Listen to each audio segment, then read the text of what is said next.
What's happening, people? Welcome back to the Scarfey Spurs Talk Podcast. In this episode, we'll be reviewing that derby defeat to West Ham unexpectedly, it's fair to say, which is heat pressure on Danish manager Thomas Frank, and his future is very uncertain. So, in this episode, we'll be reviewing the West Ham game. We'll be talking about Thomas Frank's future, Tell being left out of the Champions League squad with Solanke added, then previewing Dortmund, which looks a tough task for Tottenham already in the Champions League, which will take place tomorrow. So, a lot to get through, a lot of questions to ask, a lot of points to be raised. So thank you all for coming in. If you're listening on YouTube, please subscribe if you're new. Listen by audio after on podcast platform, drop us a follow and a 5-star review. Wherever you are listening, though, let us know right now how you're feeling as a Tottenham fan. Thank you very much again for all coming in. Let's introduce my panel then that join me tonight in what is difficult circumstances right now for Tottenham. Simon, thank you very much for coming on and joining us from Sweden. How have you been doing, Simon? In my personal life, I've been doing well. In my Spurs life, it's not been as good. I guess I would assume I'm not the only one who feels that way, but yeah, I'm fine when it comes to my health and my personal life and all that stuff. Good stuff. Unfortunately, you can't rely on Spurs to help with any of that. But so it's good that you're good in your own life. Thank you very much. Dustin, appreciate you coming on, joining us from Singapore. It'll be 3 a.m. there, if my memory serves me correctly. How have you been doing away from Tottenham and football? Yeah, I think you've got to make that separation really clear. Personal life is fine, but as with most of us, Spurs finds a way to be Dr. Tottenham for everyone but its own fans. Dustin, thank you. Kevin, it's been a little while. Great to have you back on the podcast. How have you been doing? Hey, Harry, thanks for having me back on. I'm pretty much the same as the other guys, really. Like, personal life, all good. Spurs, not so much. But yeah, looking forward to digging into it on the show. Yeah, great to have you. Thank you very much. And Cam, you're on a lot with me at the moment, and of course, difficult circumstances. So apologies to keep bringing you on in loss after loss, draw after draw. So you can blame me for that one. But again, thank you for your time. How have you been doing, my friend? Yeah, doing well, thank you. I think I can agree with anyone else on the panel. I think, Spurs life's not been amazing recently. I don't know if I'm going to ever come on here and we've won a game, as I always say when I come on it. But yeah, personal life doing well, thank you. No, it's good to hear. Thank you. And let's get straight into it then and review the West Ham game. So, Dustin, I'll start with you. Before the game, of course, to get the lineup released as usual. And the lineup was as follows: Vicario in goal, Porro right back, Davies left back, Romero and Van der Ven as the centre backs, Gallagher and Gray in midfield, and then you've got Odobert, Simmons and Tell with Moani up top. What took you most by surprise in there, and was it good to see Conor Gallagher start? I think we're reaching the stage of injuries in our season, similar to last season, where the lineup picks itself primarily because it's like who's still alive, and that's kind of who ends up in the starting lineup. I think that there are some changes that that might be made, but I think we're reaching the stage where, yeah, it's kind of needs must, and whoever's still available. It does very much feel like that, especially going into Dortmund, which we'll get onto in just a little bit. Dustin, thank you. Kevin, if we move on to the action then in the game, 15th minute was the first goal, which went to the visitors in West Ham. They struggled in front of goal, but they managed to find one against us in a quarter of an hour, which is, of course, always disappointing. It was through Somerville, assisted by Mateus Fernandez. In your eyes, is this goal preventable? Was Porro or whoever it may be got to do more to stop Somerville coming inside? Yeah, I think he has got to do more. But even if they didn't score that goal, I think the goal was coming. If we're honest with ourselves, I think they had probably 2 or 3 really good chances. They had another goal that was disallowed. I think one of the things that really strikes me this season, and Frank's even come out and said this in his press conferences, is like Frank's is like a really big data guy. So if you look at the data, when you shoot from outside the box, like 25 yards out, Frank will tell you the odds of scoring are quite low. So he's even come out and told us this. He tells his players to, maybe not let people shoot, but don't put so much pressure on them if they're outside the box. And we've seen countless times teams scoring goals from outside the box. I remember PSG got a couple. There's probably more that escape me at the moment. So it seems like a familiar goal that we're letting in. Like most of the teams they score against us, they get to the edge of the box, very little pressure. And then they, there you go, you've got a great graphic up on the screen that illustrates the point nicely. So I feel like we're falling foul to the same type of goal again and again and again. It is actually quite frustrating. I think you're right. And again, we've got a slide here, about blind spot in allowing long shots. I think it's a huge concern for the likes of Dustin, who's come on this podcast and produces his great graphics. He said so many times that about shots outside the box are a real problem. Kevin, thanks for raising that. Going off that point, for a second, Dustin, I'll come to you. Of course, your graphic on screen here. I mean, talk to me. Still an issue, I assume. Shots outside the box that Frank clearly views as not a big chance. I mean, he's got to change that, hasn't he? Really, if he wants any chance, which looks difficult right now, remaining in post, he's got to ditch this view that shots outside the box aren't going to go in, because they do most of the time. I think the key really is it's kind of the way he's telling defenders to defend, which is kind of stay in position. Don't be pulled out by a long shot, because if you're pulled out by a long shot, you create a gap when you go out to challenge that shot, and then those gaps will concede a higher XG chance, right? And I think the logic behind that is it's not completely unsound, but it reaches a point where if teams are well aware that you have that blind spot, then they're gonna exploit it. So one of the things they could do is to maneuver their best shooters into positions where they have space to shoot. We saw it with Semenyo. So you've seen multiple occasions. He's conceded 2 against Forest, 1 against Bournemouth. We actually conceded kind of 2 against PSG. I don't count the third one because it's from a similar distance, but it was from losing the ball in build-up. So we actually conceded, in PSG, we conceded 1 out, like clearly outside the box, and 2 just inside. One of them was, Vitinha like knocking the ball past his man and shooting. It was just inside the penalty box, but I consider that a long shot because we still didn't pressure it. Whereas the other shot, which was by Fabian Ruiz, he that was from like disrupting our play and build up, and then he shot from a similar distance, but I don't consider that a long shot because we conceded that from build up, not from actually failing to pressure the shooter. So I've actually given him a discount there. But I think the point remains that, whenever there is a long shot available, teams are aware that we are less likely to block it. And it feels like our centre backs are frustrated with that as well, because they're starting to I feel that there's some frustration between Romero and Van der Ven, which is like, we have been coached to not block this or not tell our, our right backs or defensive midfielders to block this. And that's why we're conceding so much. A lot of people are giving Vicario flack this season as well for conceding a lot more long shots. But David Raya used to get the same flack from Brentford fans when he was conceding long shots, and they were like, Raya's just not good from long shots. But he's not having that problem at Arsenal now. So it is looking increasingly like Frank's goalkeepers are being hung out to dry because he's not telling his defenses to block the long shots, and then his goalkeepers are having to face, in the strongest league in the world, the players are allowed to shoot from at will. Yeah, it's true. Thank you, Kevin, for initially raising it, and thank you, Dustin, for elaborating there, and with the graphic as well. And Frank's Brentford always conceded a lot of goals, but it was forgotten about because they're really good going forward. And Burmo, Vissa, Tony, I'd argue we don't have that at Tottenham. Cam, coming to you. I mean, this links to the game because in the 19th minute, Ben Davies had to be taken off for a stretcher, unfortunately, and replaced by Jed Spence.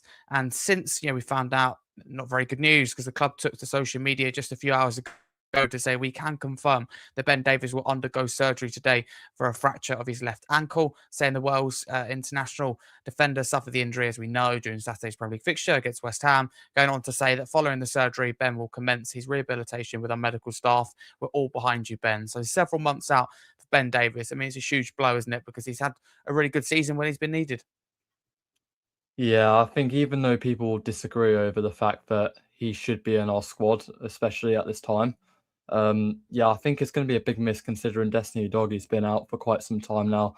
I'm not too sure how close he is to coming back. I think he'll definitely be a good return for the squad. But in my opinion, I think whilst Jed Spence, I think he's a good player. I think playing him on the left-hand side, I don't really agree with that. I mean, some say that he's actually good on the left-hand side, but in my opinion, left back, right back, left footers, right footers, I think that's just how the game should go, in my opinion. And I mean, Spencer's pretty much been forced to play there under Ange and under Frank. But yeah, Ben Davies, I mean, he's going to be out for quite some time now. Might be out probably until the end of the season. So that's pretty much his season dealt with now. I mean, considering our medical department isn't amazing. So yeah, but a big miss, Ben Davies. And yeah, unfortunate that he's gotten that big injury. Very unfortunate indeed. Not what you like to see at all. So, wish him, of course, from myself and the channel, and I'm sure everyone listening, everyone on the podcast, wish him a speedy recovery. Simon, if I come to you, what were your thoughts on that first half? Because you went into it 1-0 behind. Was it that type of game where you felt we could have been even more than one goal behind? Really disappointing 45 minutes. Definitely. I think they had someone else mentioned it before. I don't remember who, but could have had at least 2 more goals for that. Yeah, it was just more of the same. Passive, sitting back, not trying to control the game, not trying to dominate possession. I think we did end up with more possession than them, but again, it was a product of conceding first. And we've seen before how the team concede, and then it seems like they wake up and we play with more intensity and with more purpose going forward. So yeah, it was just more of the same, pretty depressing. So yeah, I was disappointed, and I kind of felt like, and I think I said it at the time, that it didn't really matter to me if we came back and won the game, because I felt like that was possible. We've seen it before. But this first half just showed me that there's still nothing new coming around the bend. Like, it's just the same that we've seen, especially of late. I know Frank keeps talking about 7 games, 6 games. We've been playing better. I think he's referring to the XG being a little bit higher than below 1 XG. But I actually think that we've seen us become worse, especially defensively, which is something I felt like at least he had a pretty compact defensive side that he could hang his hat on, and we were playing with intensity. But now I just see us, I just see the confidence going down in a way that doesn't really come back. It doesn't come back, but it doesn't really change until we are behind, especially at home, where understandably the players feel that they need to give the fans something. But yeah, it was just more of the same. I was really disappointed. Not good at all. And again, graphics on screen supporting what you're saying, but no through balls and not looking good from an attacking point of view. Simon, thank you very much for that. I do appreciate it. Dustin, if I come back to you, we got an equaliser in the 64th minute as you move into that second half through Christian Romero, assisted by Pedro Porro. I mean, great goal from Romero. And would it be fair to say that Romero and Van der Ven have been like the most likely for Tottenham this year, being our 2 centre backs? I mean, it tells a story in itself. Also, credit, of course, to both centre backs. It looks very much to me like our centre backs looking at us being toothless up front, going, do I have to do everything myself, right? And we've seen it with Van der Ven as well in one of the previous games where he decided, you know what, I'm just gonna try to score another Puskas goal, and dribbling through and eventually getting fouled for the penalty that was denied by VAR. So I think that it's becoming a common trend where, because we are so static in attack, because we're attacking the same way all the time, which is, Poro spam crosses in, Kudus, beat 2 or 3 people, or, we have Van der Ven passing down the left and then having Tel or Muani or Otabe on that side try to do something with the ball, that teams have figured us out. We're becoming so predictable that most of the time we're man-marked into not being able to create any chances, and the spare man ends up being our DM or our centre-backs. That's why our DM or centre-backs are scoring a lot. And a lot of people think about it and go, oh, everyone complains about Paulinia, being a problem. I mean, he's a problem in build-up play. The fact that he's free to score goals is kind of a symptom of our attack being so predictable that only spare men that normally aren't in the box are the free people and to score goals. I was is not I was sign. just going to add to that. Yep, go ahead. I was going to say that Pelini has had 2 literal bicycle kicks. Yep. So just to strengthen your point, that is these crazy moments of individual brilliance from the spare man in the box that we've seen over and over again. Yes. I'm sorry. Yes, exactly. Yeah, interrupt you, and, Mr. and I Humphrey. agree because it's kind of the thing where you can't possibly say an attacking pattern of play is your DM and centre back scoring bicycle kicks. We've had 4 bicycle kicks now scored by our centre back and DM. You can't say that that's a pattern of play. I don't see any coach in the world saying, so we'll do all of this and the person scoring will be our DM and centre back. That's not something that's planned. No, certainly not. Well, you wouldn't think so anyway. Let's just put it that way. But thank you very much. Cam, coming to you on this goal, this equaliser for Spurs, Pedro Porro with a very good cross, which ended up being the assist. I mean, he does get, as you'll know, a fair share of criticism, for example, on social media. But this was one of his better crosses and was bang on the money for Romero, which is a bullet header. Yeah, I think as Dustin was saying, I think it's definitely one of our key patterns that Thomas Frank's definitely kind of, implemented into our side, because I feel like, the only really key, like, kind of patterns of play that we really see is either Kudus one-on-one and crossing the ball, and then that Porro switch into Kudus. That's kind of, or Porro just whipping it into the box and hoping we score, which albeit it worked on Saturday, but yeah, I think from a defensive point of view, I think Porro was really poor, and as you said earlier for that first goal, Somerville, I think, yeah, he's got to do better. But overall, I think, we know his offensive play is quite good, and that cross was an amazing cross to Romero.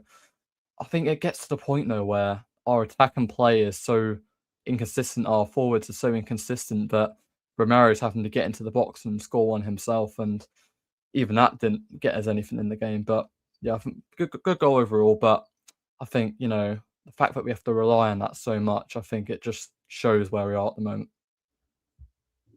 Thank you Can I very just- much. I do appreciate that. Yeah, go on, Sam. Just add something quickly on that, Yes, you can. on the attacking team, just because it kind of connects to what Dustin was talking about. I think the fact that there is no fluidity and there is no, everything is so static and predictable. I think we're losing you think, slightly. Yeah. Can you hear me now? Yeah, all good. You're 1, back. 2, 3, 4.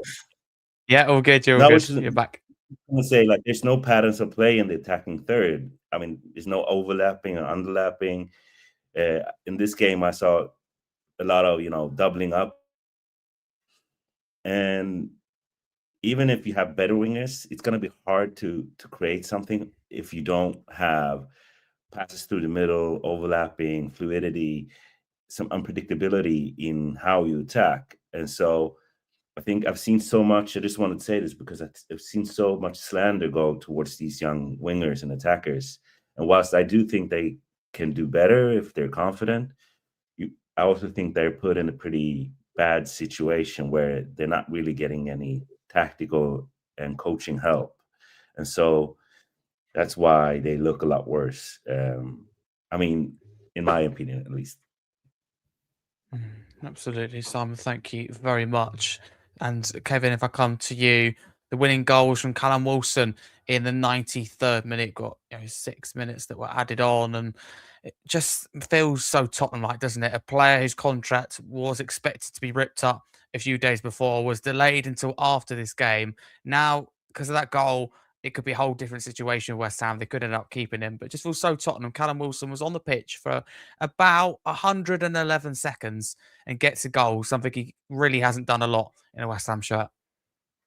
Yeah, I think you just hit the nail on the head there, Harry, when you said that it just sums up Tottenham, doesn't it? I think everyone in the ground, when they got that corner, I think Porro just did a really great clearance that actually gave the corner away. That was a bit of a heart in mouth moment. But when West Ham got the corner in the 95th minute, wherever it was, I think everyone in the stadium, and probably everyone watching on TV around the world, knew what was going to happen. And that was that the ball was going to end up, unfortunately, in the back of our net. I think it's quite frustrating for me. I don't think Bakari is the worst player in our squad, but he's got a bit of a habit of not coming and claiming crosses. and then blaming everyone around him, complaining to the ref when, you know, I'm a staunch Spurs fan as there is, but there's no way that that was a foul. So, and it's just really frustrating to give a goal away like that, especially as ironically, and I know we're going to come on to Frank, like the real sort of dire football we've been watching. One of Frank's strengths is meant to be set pieces at both ends. So to give a goal away from a set piece is kind of a double sucker punch in a way, because that's one of the only sort of things that, you know, he has brought to us this season. And going forward with our own set pieces, they were really frustrating as well, because the amount of corners we wasted, we played to the edge of the box, we lost the ball. You think, like, when your whole game plan is set up around trying to win a set piece, at least put it in the danger zone and try and score from it. So, yeah, the goal was so frustrating, and it kind of topped off a really frustrating day. Indeed, and so many players, isn't there, that we let score that, you know, you never really seem to score after. Eze, hat-trick against Tottenham, boom, nothing after. You know, Semenya getting a winning goal to say goodbye to Bournemouth, stoppage time to sink Tottenham, now Wilson, and we've had it with so many players. I mean, Rodgers has been banging the goals, but an exceptional performance against Tottenham. I mean, it looked awful the other day when I saw him, you know, in the Villa's last game, that defeat for them, unexpected defeat at home. Everyone, Vitinha, you know, Buendia, there's so many you could list out. Sangare, I've never seen him score. Michael Keane last season, so it does seem to be a Tottenham thing. Cam, Vicario has to do so much better, doesn't he, for this goal? And whatever you think of Vicario, whether you think we need better or he's good enough or Kinski should play, he should or he shouldn't, you know, whichever way you want to go, we can all agree this is Vicario's weakness, commanding of the area, being strong enough. Whether we like the rules or not, I wouldn't have the rules as they are, if I'm honest with you. Some things players get away with, and, you know, if it happened a lot more, now you can shuffle a goalkeeper into their own box, into their own goal line as well, and beyond the goal, I think he's wrong, but we know what the rules are. He's got to be so much stronger, isn't he? He's bullied. Let's put it like that. Yeah, I feel like every time he concedes a goal, he's always complaining about something. It's never his fault. I mean, you know, he was flapping about for that second goal, and then he goes and complains at the ref that he got pushed, and then you see the replay, and actually, it's definitely his fault. And then, you know, when I think for that Harry Wilson goal, the goal against Fulham, he wasn't even running back to his goal. He was just jogging. He was jogging back to his goal, and you can clearly see that Wilson is demanding for the ball to shoot. Yeah, I mean, as for that West Ham goal, there, I think he's got to do much better. I mean, he's not physical enough for me. He can't lead the defense. I feel like the defense don't feel really any confidence when he's playing, and I don't know why, but Kinski, he's not getting the best treatment. I mean, I know he played that game at Newcastle, and since that era in the Carabao Cup, he just hasn't played any other games.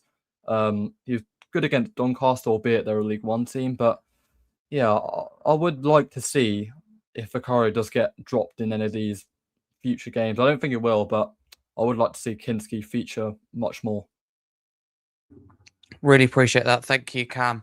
Simon, so what are your post-match thoughts? And we get on to Frank in a little bit, so you avoid mentioning him too much. But was it poor substitutions in this game? You know, Tell made way, and that was booed by the fans. It wasn't Solanke being booed coming on, to be clear. It was Tell making way. I mean, we've got a lot to talk about him later, but just people look at that and go, the tactics, the performance, the substitutions in this game was just a disaster, which led to an awful result against the side that before the game were destined for the championship and 7 points adrift. Yeah. I mean, I was thinking about this before we were coming on, and to some extent, I do agree with him that the game was close, right? We could have won that game. We could have won a couple of other games that have been close of late. I think he's right that we played a little bit better.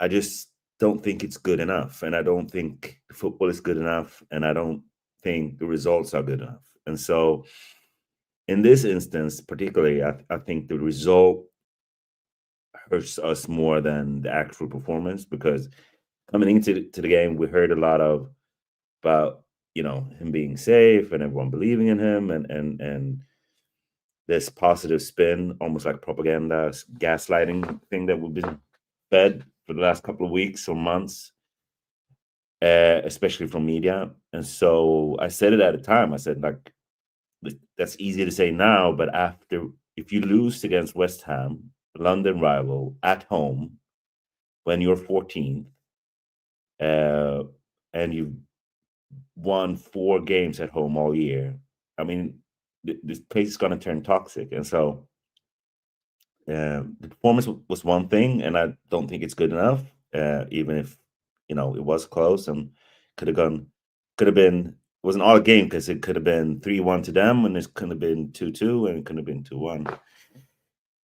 But what I was left with at the end was the booing and the toxic atmosphere and this feeling that it's over. It has to be over. And so the result was what I actually came away from the game with. Does that Simon, make sense? thank you. It does make sense. It definitely does. You always do. Thank you very much. Since April the 21st, Nuno Espirito Santo, of course, former Tottenham manager, now current West Ham manager, has won the same number of Premier League games at the Tottenham Hotspur Stadium as Spurs themselves, 2. I mean, that's just a shocking stat that we shouldn't be seeing. I mean, you've got to laugh, otherwise you will cry, but that is a rather humiliating stat. Let's talk Thomas Frank then. Simon, you've kicked us off nicely, and I will come back to you. The way you're speaking, understandably, sounds like you are Frank out. Please, confirm this and explain your thinking at the moment as of the time of recording, Monday evening. He is still in post, expect to take charge of the Dortmund game. How do you feel about him? Is it a matter of time now before he's sacked? Yeah, I'm Frank out. I don't like to say that. I said it after the game. I hate being negative. I want to be positive. I want to be supportive. That's my vibe. I want to smile. I want to, I want to look at the big picture and say, oh, look at the context, and it has to deal with this. But to me, he doesn't play. And I've said it before to you, Harry, on here. To me, it's more about the performances and what we're building in the first year of a new coach era at a club. And the performances is what I'm looking at, and it's not good enough. It's not Tottenham football to me. He plays a style of football that I don't think will work out at this club. So I've been out for a while. I was hoping and wishing and trying to be patient, but it's clear to me now that it's not in him to play in a way that I feel is going to be satisfactory for this fan base. And then there's the result. And so, in the beginning, he had the result, he can hang his hat on, and he could say, I have the results, look at the defense, the rest of the things that you want will come. It hasn't. And at this point, I think you have to look at the team and the players and see that doesn't really feel to me like they are getting what he wants them to do. I wouldn't say that they're not playing for him, but I would say that they look confused and low on confidence, and they don't look like they're vibing. And I think the football kind of is miscast on this squad, particularly. I think this squad doesn't really fit defending deep and being physical. We're not Newcastle. We don't have that squad. And then there's so there you have performances and you have results are not going this way. And then to me, looking at a coach, it's about what type of leader is he? What type of communicator is he? And he's come out and talked against fans, and he talks in a way that doesn't really fit the reality that we see on the pitch. And I think that really annoys fans. So he's not really checking the marks on, the leadership and communication part of what I think a Tottenham coach needs. So with all that said, I think we're in this position where I think we all can see that it's over. He might get this game, or he will get this Dortmund game, and he might get more games, but I don't think when it gets this toxic and this many fans have turned against the coach, I don't think it turns around, no matter the results. I know he thinks it will turn around, but I don't think this is a Arteta comparison. I don't think you can compare the situations or the clubs or the context in any way. And so I think it's over. And we're now in this situation where it's really annoying to see a board and an owners not pull the plug, because at this stage it almost feels mean but it feels like they're going to put him in a situation where that's unnecessary. If tomorrow's going to be pretty toxic, especially if the result isn't, good. And that just gives us pause when it comes to these owners and this new board. Are they different? Doesn't feel like it. Do they listen to the fans? Doesn't feel like it. Do they have a plan? Doesn't feel like it. And so it just opens up a whole new bag of issues, or not new, an old bag of old traumas are coming back, but just with new faces. So that's my all-in take on the situation. Simon, I agree with your position. I think you put across as well really well. I do appreciate it as well. I'm going to give my thoughts, which I don't like to do on my own podcast. I do on my own content, but not on here. But I'm going to give it in about 30 seconds, right? Because I believe I was one of Thomas Frank's most loyal and patient supporters that backed him to the end. Right until before the West Ham game of the day, I was absolutely fully behind him. But I believe, firstly, in giving every manager time to get it right. I don't like Enoch. I think they're awful. I think they've neglected this football club and let it rot to the core. Whole different discussion. But for that reason, I think any manager is going to find it tough at Tottenham. I'd argue they're being set up to fail. So I like to opt on the side of caution, opt on the side of giving patience. However, that was the final straw for me because the substitutions, I think, horrific. The performance is horrific. And yes, of course, he's right to say, oh, yeah, we could have won this game. But that's not how football works. It's a results-based business. And we're playing poor. We're not good to watch. And we're not getting results. And, my timeline is full of people and still is asking if I'm still behind Frank. And for me, he has to go. This is a really poor West Ham side, the worst I've seen in my lifetime. I look at Frank and go, fantastic at Brentford. I don't think we appreciate how good he was at Brentford, but he's not a Tottenham manager. That's the problem. I think Enoch are the main problem. I don't want them to go through another manager. I don't think they deserve another opportunity. I think it's very easy to look at Frank as a head coach and goes all on you. But just because Enoch are the problem doesn't mean that Frank is blameless or innocent and doesn't mean he can get off lightly. It's very hard to get to that conclusion. It's very hard to explain what I mean. So it's not me. I'm not this kind of Frank lover boy or anything like that. It's more me just going, look, upstairs, I think he's being, let down. So I want him to get it right. I don't see it turning around against Dortmund. I think it could be quite horrible to put it lightly tomorrow. But that is my position to clear a few things up that I've been accused of. I have no affiliation, let me assure you, to Thomas Frank. I do want him sacked after this game, but I just know that these owners are being treated as new owners because it's slightly new look board. They've thrown a couple of people under the bus. Daniel Levy, for example, who I'm sure have fault for many things, but they're throwing him under the bus. Enoch have got away with it, and they're throwing Thomas Frank under the bus right now. Of course, he should be criticised. Of course, he should be sacked, but the problems lie deeper. Simon alluded to it there. That is Come on, Harry. Don't lie for the fans. We know your last name is Harry Scarfe Thomas. No. He had don't get people like in London 16 years ago. 17 years ago. We all know about it. You don't have to hide. Don't give people ideas. It doesn't take much. Let me assure you that. But listening, I always say how I feel. I personally make no apologies for unique views. I think it was right to give Thomas Frank time. A lot of people say, oh, you've finally seen the light. You've woken up. And there's been a lot of people saying you put your glasses on. But, again, I'd be lying to myself if I said anything different. I just feel really sad after the result. Broken. I'd like to be super positive about anything. But in all seriousness, how far this club's fallen since the 2019 Champions League final is baffling. An opportunity to rebuild failed. So many decisions got wrong, but it's not about me. It's about what you wonderful people have to say, listening at home and also on the panel tonight. Dustin, Thomas Frank, how do you feel around him? You've been on the podcast a lot in 2026 already, and we haven't really spoken about Thomas Frank an awfully lot. It's been in the headlines a lot, and we've been saying how are we behind him, but the next couple of games are crucial. We've now got to the point where results have been bad. Those games, Dustin, that I was going, if we lose, what would be your position? How do you feel at the moment? Has your opinion changed on Thomas Frank? I think my opinion has always been not so much in defense of Frank specifically, but in not wanting to sack managers without a good replacement. So I always believe that, if you ignore the power vacuum problem, you have, all these people saying this political party out, but then they don't think about who replaces them. And sometimes it's worse. So I always had the position, which is I'm not Thomas Frank out. It's one part of the equation. The other part of the equation is who is coming in. And if you don't have someone good coming in, you are, it's a very, very open-ended question. What if it's Gattuso? What if it's, what if it's Klinsmann? And I seen people mention Klinsmann as well, but like, Klinsmann has not had a good record as a coach.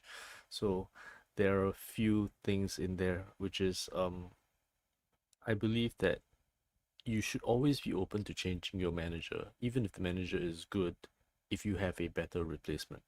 There have been, teams which have done that before, and they were, pilloried at the time. But then when it's clear that they've actually upgraded their manager, they have actually made a good decision.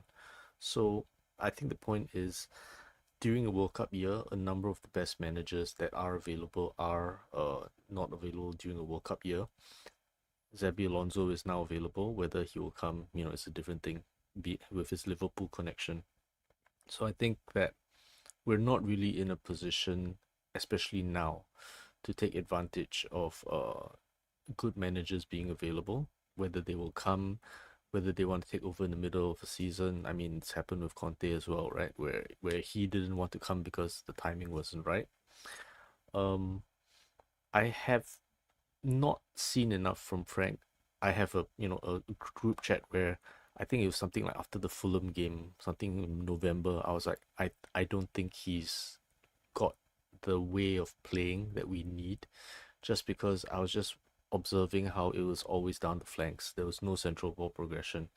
I didn't see him changing that. And whenever we did play down the center, it never felt like it was part of his plan. It felt like players taking it off their own initiative. So that's when I started to turn already. But I still wanted to support it. I didn't want to make a campaign about it. But as it became more and more obvious, I was like, you do need to point these things out, which is we don't pass down the center at all. And I made those graphics about central midfield is lava, where there are multiple times in the game you see Kudus on the flank, you see everyone I call it trying to progress the U-ball. ball down the right flank.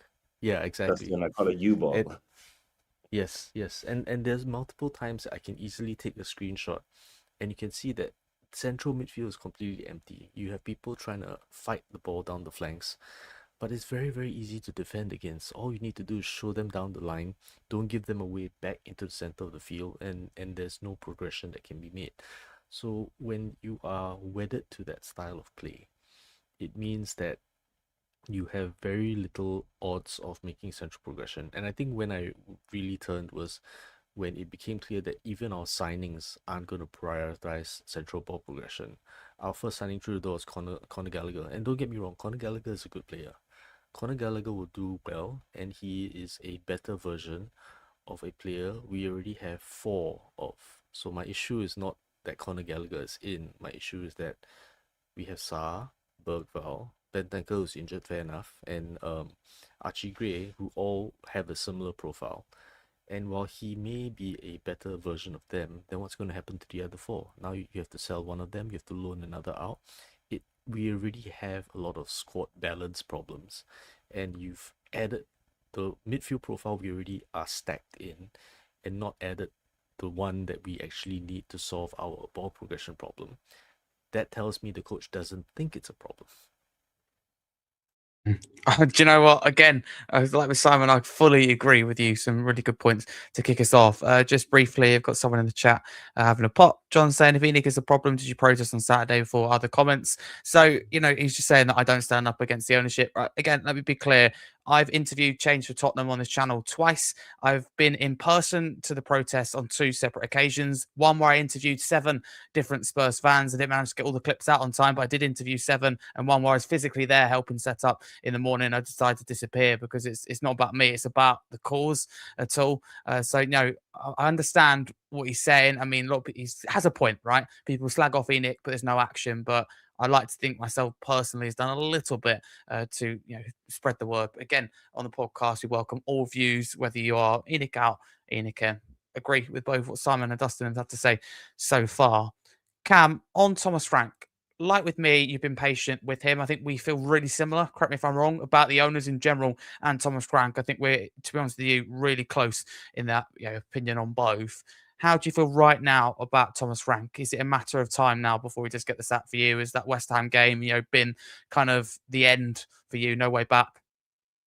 Yeah, I think as you know, Harry, I've been quite positive on Thomas Frank. I mean, at the start of the season, he had quite a positive start, but I think since then, this just all went downhill, in my opinion. I think, whilst Thomas Frank isn't blameless, of course, we know the owners have been hurting us upstairs for quite a while now. And, I think Thomas Frank, for me, he hasn't shown enough to prove that he is the right manager and the right fit for Tottenham Hotspur, because I think he's that type of manager who is a good manager, but good for like those mid-table Premier League clubs like Brentford. I mean, I think that model that Brentford had, I think it's good for a club like Brentford, not good for a club like Tottenham. I think he's that level of manager. I mean, he's shown some positive signs. He showed positive signs at the start of the season, but I think with the style of football playing, I mean, I was at the stadium on Saturday.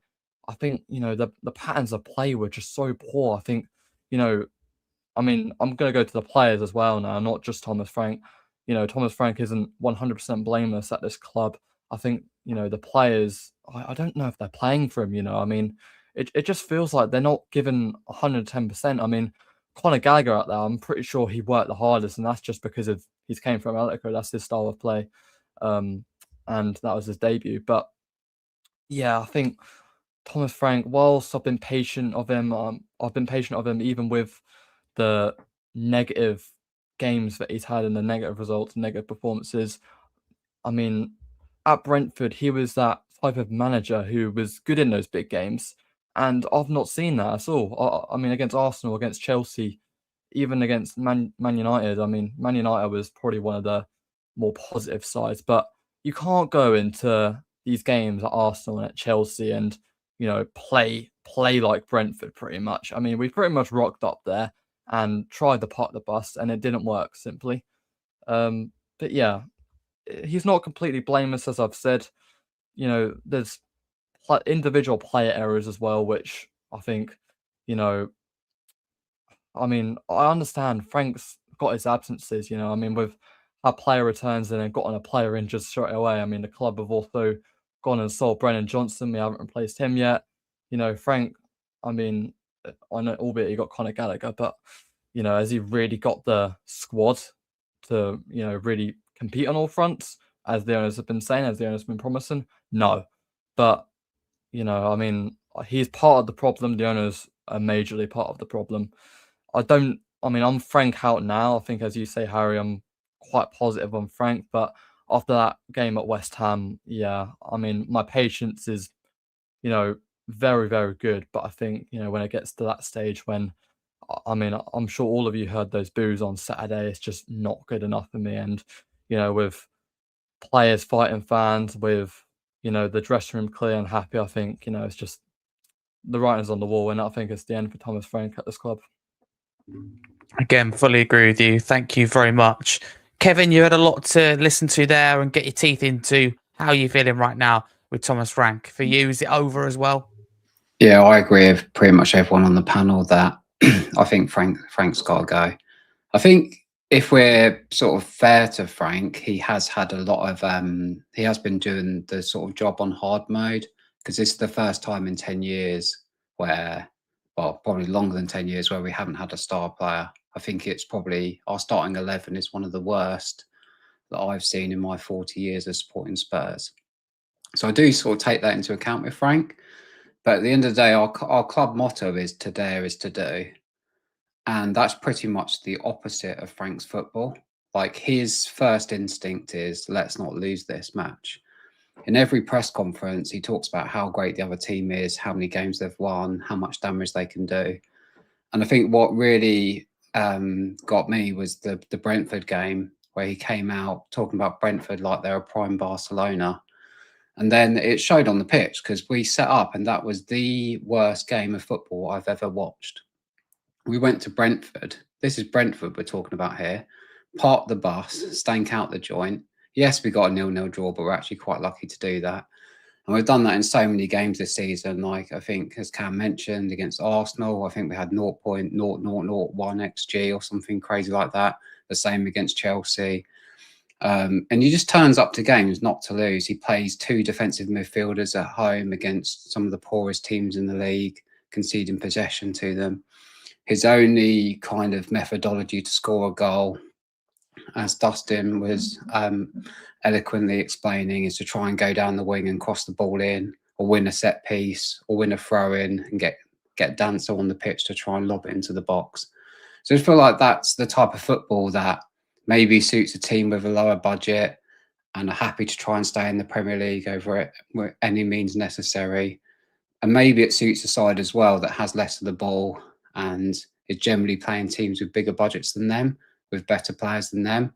So you need to sort of have these kind of other ways to win a football match.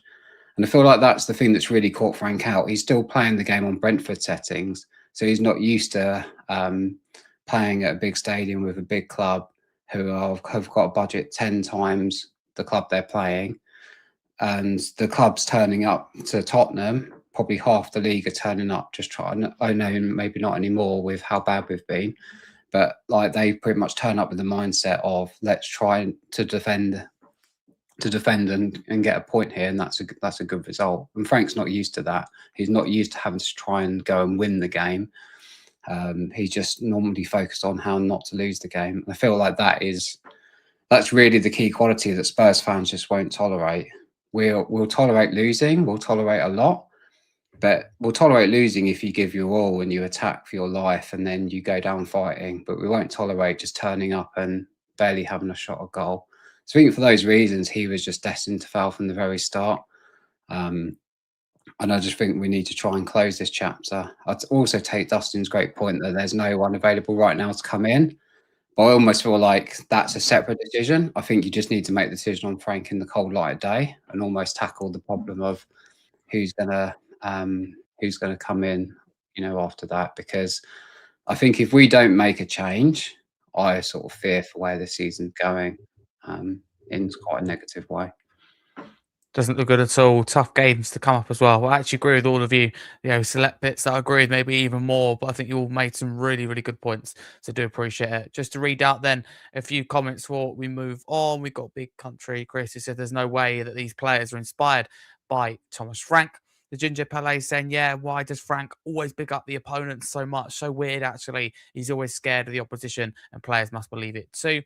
We've got Big Country Chris also saying that West Ham had the highest XG all season in just the first half against us. It's shocking. Absolutely not good at all. And Spursy TV saying Thomas Frank is a good guy, a nice guy, and he's a good manager as well. Agree with that. Just the wrong fit at Spurs. And the step up in a difficult environment was too much. I expected much more for him. That just sums up how I feel. And I just feel that Enoch are the main problem. Frank is just part of that problem that hasn't been able to cope with a step up. But I feel like we shouldn't disrespect what he done at Brentford. So many fans will go, he done an awful job at Brentford. That simply isn't true. He's doing an awful job now, without a doubt, but his past is different. Barney saying Thomas Frank will walk into another job easily. He's just not the right fit for Spurs. There we go. Some comments as well from the chat on Thomas Frank. You've all given your thoughts on the panel, which I really appreciate you doing so. We'll have to see what happens. And that's the thing, though, that I don't understand.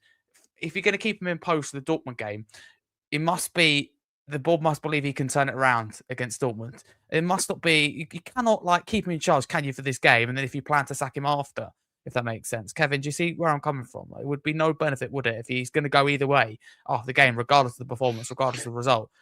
Doesn't make sense. I do see where you're coming from, and it doesn't make sense. But unfortunately, Frank is only a small part of the problem at Spurs. I think, as we've already alluded to, the ownership are also a problem. I was also at the protest at the weekend. I think the directors of football and Vinay, and let's just call it the people in charge of the football inside, they're also a problem. Like, you take Vinay, he's had 2 big decisions to make so far at Spurs. One was, which director of football do you want? And he couldn't decide, so he appointed 2 directors of football. I mean, I've been in the corporate world for sort of 20 years, and I've never known anything like it, that you employ 2 people to do the same job and you do a job share. That just makes no sense. And it's no surprise that it's been a car crash and Paratici's leaving us, and not only leaving us to go to the bottom side in Italy, 3 months later, absolute joke. And the next big decision he makes is sacking Frank, which is the most obvious decision to make on planet Earth. And he's again caught up in not knowing what to do. probably partly because he put the big statement out in the programme, you know, about backing his plan and trust the process and all that rubbish that he came out with. So he probably thinks to himself, I'm going to look a bit stupid now if I sack Frank like 24 hours over writing all of that. So I think we haven't got strong leadership up top, and that's probably the reason that Frank's done the job. I actually feel a bit sorry for him for tomorrow night, because I think Dortmund, we've probably barely got an 11, I think, that's fit or eligible to play or not suspended. So I think we're going to really struggle. And if Dortmund take the lead, I think it's going to get so toxic in that stadium. And I feel a bit sorry for Frank, because he is like a human at the end of the day. And if that happens, I just think they'll be left with no choice but to sack him at the end of the game. Maybe if you're being cynical, there is such a short turnaround between game on Saturday, Champions League game, which, don't forget, comes with a bit more press than a normal Premier League game, where you have to have the player and the manager doing the press conference. You have to have a training that's filmed by the media and all of that. And that happened today. So they're probably thinking, if we sack him, that's going to make Monday very difficult for us. So let's just leave him in post, and then maybe we can think up a plan for after Dortmund. But yeah, it just sums up the sort of people leading our club, that they're just an absolute joke when it comes to making, you know, even what would be to most of us obvious decisions. 100%. Thank you very much, Coach Kevin, your thoughts there. Simon, if Thomas Frank, this is lastly on this issue, if you think Frank, will be dismissed, which it looks like, again, a matter of time, it looks like this week, one way or the other, unlikely now, well, impossible to be pretty much pre-Dortmund, but could be straight after, could be, a few days after, could be after, Burnley at the weekend somehow. But either way, it's expected that he will go, he will be sacked and, relieved of his duties, if you want to put it that way. Who do you want to be appointed? And, you think in interim basis till the end of the season, take time to make the right appointment in the summer? Yeah, I mean, at this point, I would take an interim over keeping Frank, just to start off somewhere. I do hear what Dustin is saying about, wanting to know who's going to come and take over. And I think that's a valid point, especially as these owners and director of football has shown that their process of election is flawed and inconsistent. We keep going from one, in that graphic that we just saw. We've seen, and we know it from knowing our own recent history, that we keep going from one style to another style to one style, which makes squad building hard and makes the general vibe pretty awful, because we keep firing a coach for playing a certain style, and then we overreact and hire a coach that plays the total opposite style. So I'd take an interim coach until the summer, because as Dustin and I think Kevin also mentioned, there are going to be more choices in the summer. But the big thing to me is, why I'd sack Frank is because I don't think we'll get anything out of this season if the fans aren't on board, and they just won't get on board. It's going to get really toxic for the rest of the season. Every conceded goal, every bad half, and the confidence of the players are going to keep being. It's not going to increase. Let's put it like that. So I take an interim, and then to me, it's about the expectations of the fans and the culture and the identity of the club. And so we have a very specific type of club. We have certain expectations of what kind of football we'll accept and what we feel is Tottenham football. Just like Liverpool has, just like Manchester United has. Chelsea might not have that, and Crystal Palace, Arsenal, they have their own. And so we need someone that's attacking and who prioritizes playing with the ball. That's just our expectation. And then I think there's these things where you look at the football game, look at the game in a wider context, which is, I think, an elite coach and elite teams, they look to control games. They want to have possession of the ball, and they want to be the protagonist of games. And so I know Ange talked a lot about that, but Pep does too. Arteta, Chelsea, Liverpool, they all look to dominate games. And I think that's how the dominant teams play, because most of the time they play inferior squads and inferior teams that will sit in low blocks, and they'll do everything they can to try to plan for meeting you specifically. And so you need to have a consistent way of playing. And that's a big reason why I don't think Frank is the right coach for us. That's why Jose wasn't the right coach for us. And there are coaches out there that play that style. I think Zabi have been two names that have been thrown around. They might not be attainable, but there's other coaches. De Zerbi, I said Fabregas the other day. I know he's an ex-Arsenal player, and I got a lot of stick up from mentioning him. But just as an example, come on, we can't have Cesc Fabregas. I'm sorry. I know. There's no way on this earth anyone's having. I'm just mentioning coaches that play in a certain way, that play in a way that would suit us. I get what you're saying in terms of football, but there's no way we're having him at all. I took a lot of slack for that. I didn't think it through when I said it, so that's why I mentioned it. I wanted to give you guys a chance to slack me off too. But what I'm saying is, it's a coach. There are coaches out there. The Brighton coach, which last name I can never, pronounce. Hassler.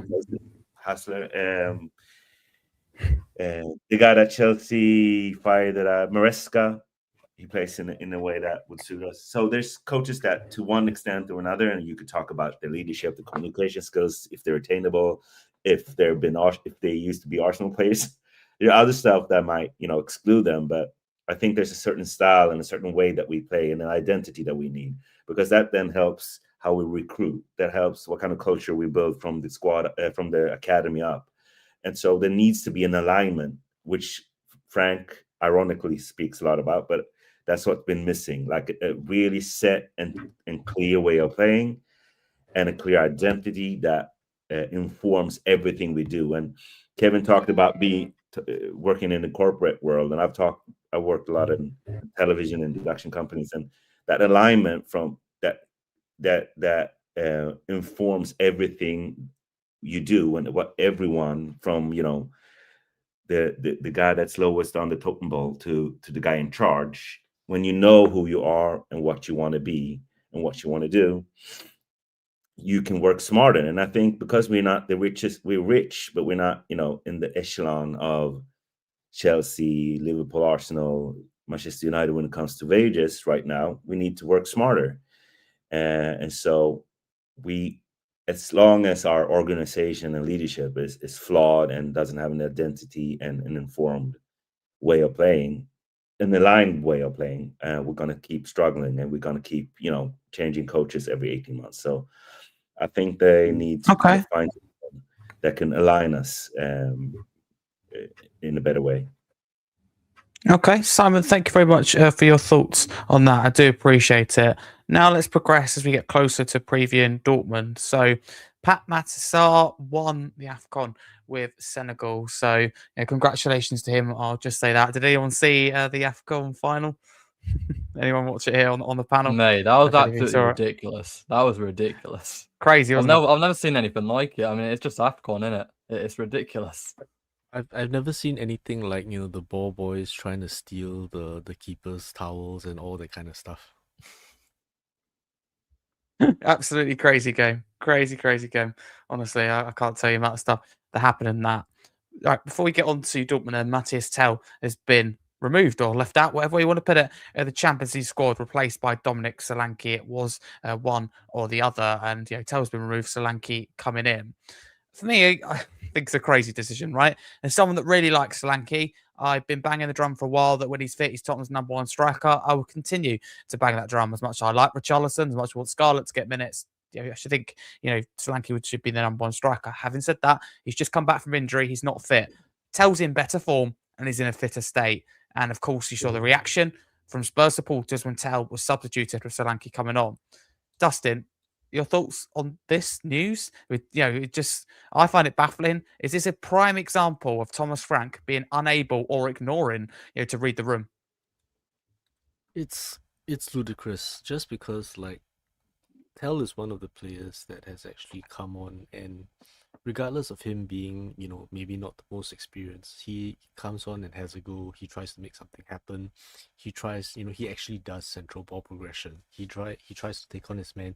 He tries to make something happen down the flanks. So, um, it's ludicrous because it speaks also towards the dysfunction within the club, that we haven't been able to register enough players, that we didn't register enough players to fill out the complement for our squad registration for the Champions League. So it's dysfunction all the way down. It's turtles all the way down in terms of not sorting out our squad properly enough, not having enough homegrown slots, and not being able to register enough players. Having Tel in, then Solanke gets injured and we put Tel back in, and now that Solanke has become fit again, we've taken him back out, and that's why he wants to go out on loan. So all in all, it's just a complete mess, and we've really treated Tel very badly for what has been a mature.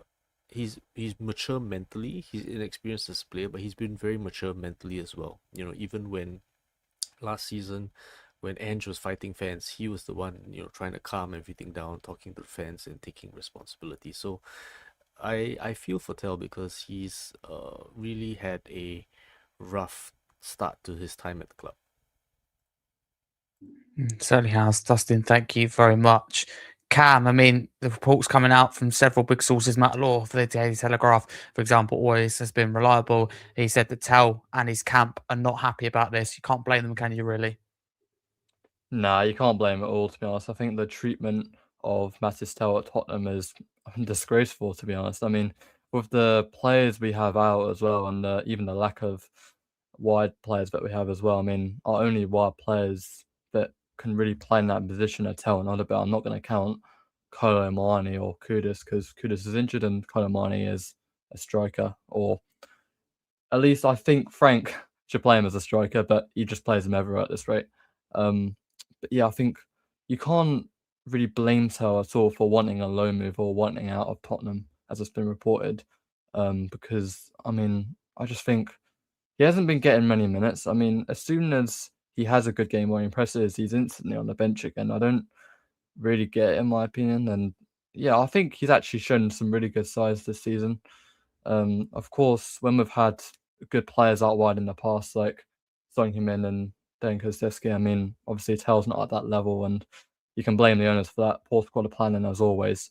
But I think for his age and for, the situation he's in at his young age, having to start constantly for Tottenham, kind of almost getting, I mean, recently he's been starting, that is, with, him and Wilson Odobert constantly rotating, but it's mainly been Wilson Odobert kind of chosen over him. And, even when Tel does start, these constant substitutions, these, I mean, I don't get them at all. I mean, you have Lucas Bergvall and, the likes of Dominic Solanke coming on really early for him. And I really don't think he's, getting many opportunities at Spurs and to really impress. And I do get why he wants to get loaned out. I do get, why he isn't really happy at the club. I think he's that kind of guy, though, that has the mentality to definitely get past that and, definitely make it at this club.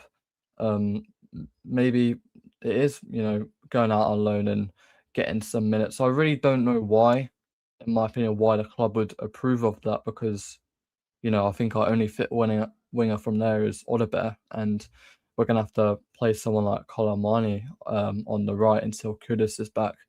And then obviously we saw Brennan Johnson. I'm hoping we're going to get a replacement eventually. I don't think we're going to do it in January, if you want to hear my personal thoughts. But yeah, I mean, I can see why Tel's unhappy. And in my opinion, I don't think, Frank, I don't know what happens behind the scenes, but is Dominic Solanke really 100% fit and, able to go through these two Champions League games? I don't know. I mean, as you said, Harry, with Tel's good form as well recently, I don't really know why he's been taken out of the squad. And in my opinion, it's the wrong decision, but, Frank sees behind the scenes, I don't. So, you have to trust in his decision. And yeah, hopefully Tel can, put that past him and continue to do well in the league. Hope so. I just hope it doesn't encourage him to get a loan move away from the club. Take out that offer that is being reported to be there from Paris FC. That is the concern I have. And if it means giving him more minutes, if it means him playing central, I think it's absolutely worth it. But we move on to Dortmund then in the team news. So Tottenham have one winger available for tomorrow, an Odebear. And even when everyone's fit, we only have 2 or 3 wingers. I mean, how is that anything other than negligence? In my view, 2 or 3 wingers when everyone's fit, and that's if if you're going to say that Kulusevski's a winger, I'd argue he's better as a 10, for example. So a lot of caveats to that. I'd personally say we've got 2 wingers when everyone's fit, and that is hugely concerning. Let me assure you that.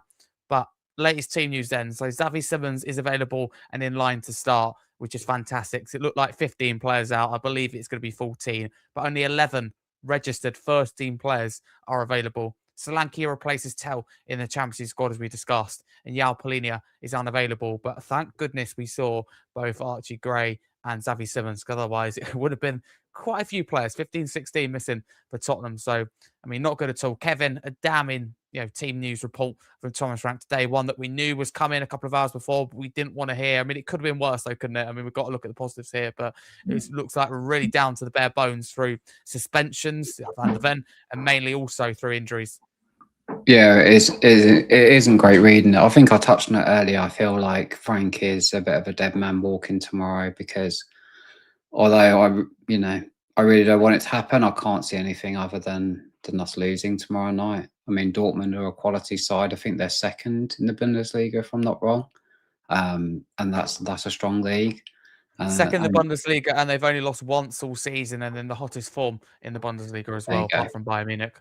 And the way we're playing, I think it's got accident waiting to happen. To be fair, I just want to. Sorry, I don't want to disrupt you, Kevin, but I think the kind of Spursy narrative would be to beat Borussia Dortmund, and then Burnley, who will win this in 13 Premier League games, would go and lose to them. Yeah, no, I could see that. I could see that happening. I think if you want to take any bit of shred of confidence into tomorrow, ironically, this game is set up probably a bit more for Frank's tactics, like the team that is probably going to have more of the ball than us. Because of our sort of starting 11, they're going to be, expected to do better than us. And I feel like that's actually Frank's strong point. Like, you look at the games we actually have played well in, like Man City away and those types of games. It's when, and the PSG Super Cup game, it's when the other team are expected to dominate us and beat us. And Frank can try and come up with a game plan. Although, even though I think that's clutching at straws at this point, because from the looks of it on Saturday, and I was there, it just feels like the players have lost all confidence in him. And when that happens at the sort of elite level that these guys are playing at, if you drop off a couple of percent, it just makes such a massive difference. So, yeah, I'm unfortunately don't think it's going to be pretty tomorrow night. I think we're all just going to have to try and get through it, and let's just hope somehow we can not lose. And if we get a point, I believe that should pretty much take us through to the qualifying round. So let's hope that we can get that point. Kevin, you kicked us off there. Thank you with the Dortmund talk. Can you give your score prediction before we move to the rest of the panel? This is an honest one. Of course, you all want to win this game, and with everything that being the situation with Frank in charge, struggling at the moment. Let's be honest with you, struggling for his job. If we play like we did against West Ham, it's going to be 3 or 4-1 to Dortmund, because I think the amount of chances we gave West Ham, I think we gave them their record XG in half a match than they had all season. If we do that against quality side like Dortmund, they're going to put 3 or 4 past us. So, unfortunately, I think maybe 3-1 Dortmund, let's say. And I hate predicting Spurs to lose, but I just can't see anything else. Okay, thank you very much. Cam, give us your thoughts. You've touched on it there, but go into more detail if possible, about this game. How do you feel, going into it? Assume you're not going to be too confident, and if you can give your score prediction as well at the end, that'd be fantastic. Yeah, I'm normally positive, even with, from the start till now in this season, and even with the bad performances we've had, I've normally always predicted us to win. And, but this time we're playing a very good Borussia Dortmund side. I mean, yeah, as you said, they've lost once all season, did you say, in the Bundesliga? And yeah, I think, in my opinion, that's quite a good league. And, with how well they've been doing recently, and I think, their manager's definitely been a big influence for that. They're coming away to Tottenham. I mean, it won't feel like an away game for them, in my opinion. I think it's just gonna, I feel like they're gonna dominate.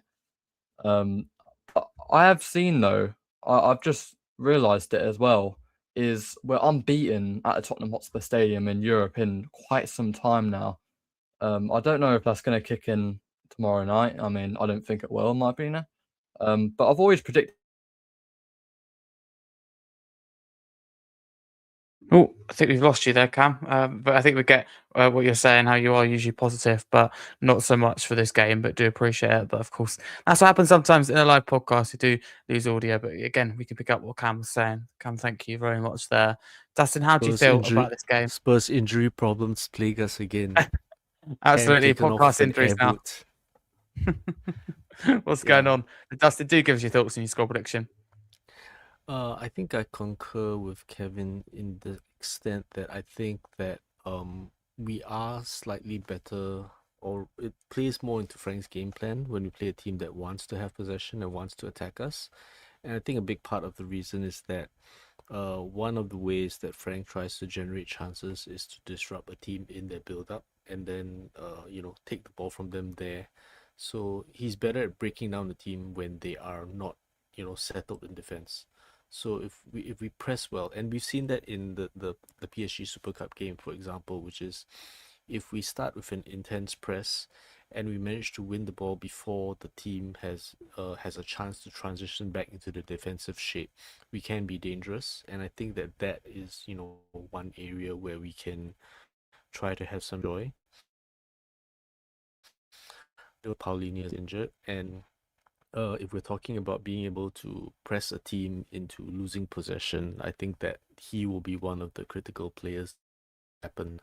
So a lot of it depends on us now we have available, but big that it is one of Frank's game plans to generate chance. Then that be one place where there is a chance for some attacking threat. Unfortunately, the reliant on pressing your opponent in order to be able to generate chances.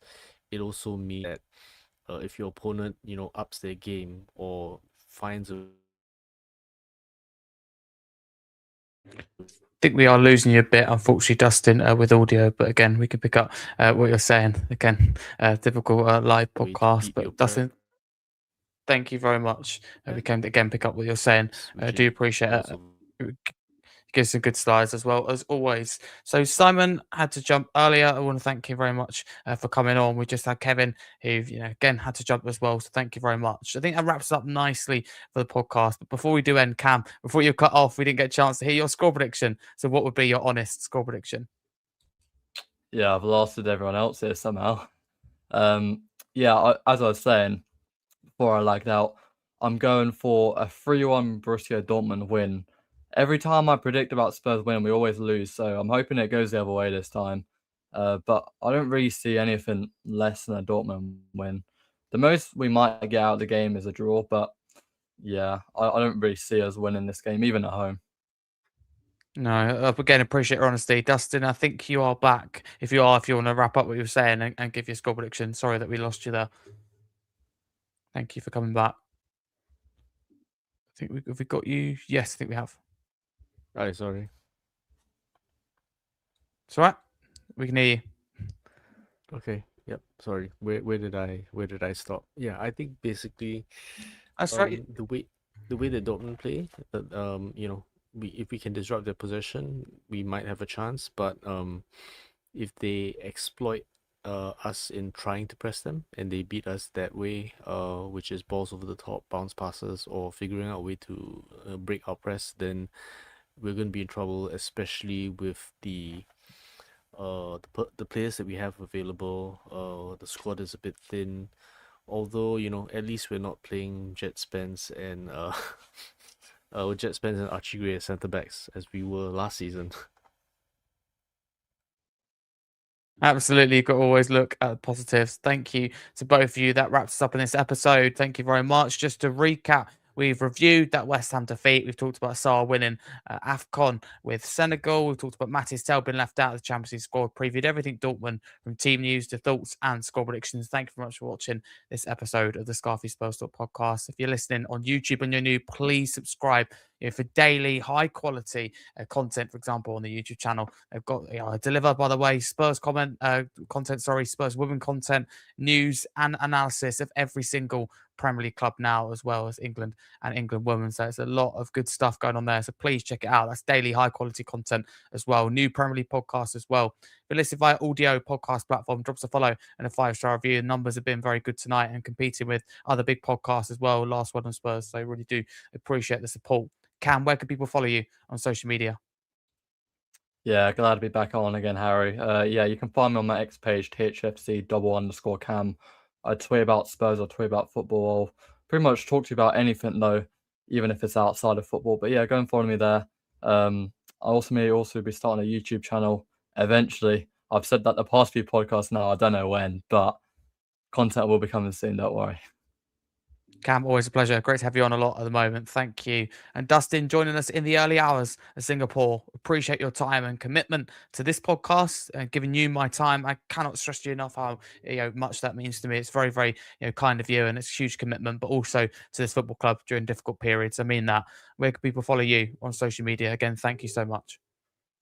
Yep, you can follow me on X at Lumina Come On You Spurs, which is over here, and I've also got a YouTube series that's out. Some of the slides that you saw tonight are actually from that. I've got a long one about the arguments on both sides of Frank in and out. It's half an hour long. I didn't intend for it to be that long, but that's what I think it took to give both sides of the argument fairly, and I think that it covers a lot of what people would have thought of, and maybe some things that are not as immediately obvious. So the link is over there. go.luminoa.xyz at /TTT. Great stuff. Follow both my guests. You can follow me at Harry Scarfe too across social media. Most importantly, follow both these guys on the socials. Subscribe to my YouTube channel if you're listening via audio podcast platform. Drop a 5-star review. It would be massively appreciated, and keeping our very high rating, which I think is at 4.8. So keen to get as close to 5 as possible. Reminder as well, this is all about getting fans on from all around the world, getting all different voices, perspectives. It's not just about one opinion. Everybody is welcome. I like to give those as well with learning disabilities. It's a huge opportunity that they don't get elsewhere. That's the drive for me behind doing this. And thank you so much for your support as always. From now, a massive Come On You Spurs.